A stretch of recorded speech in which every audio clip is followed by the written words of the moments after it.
Hi guys, welcome back to my channel. So today I'm back with another hair video, and today's wig is from Asteria hair. This is a Waterwave lace front wig. So this is a 13x4 Waterwave wig, and the length I have is 24. So I'm just going to move back so you guys can see where this wig is up to on me.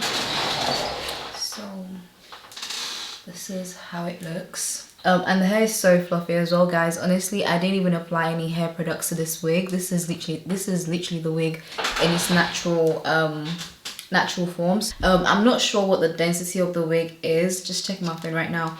Okay, so it's 180 density. This is 180. It feels like 180, like, you know, it's not over the border. It's not, you know, it's just the perfect density that you need for.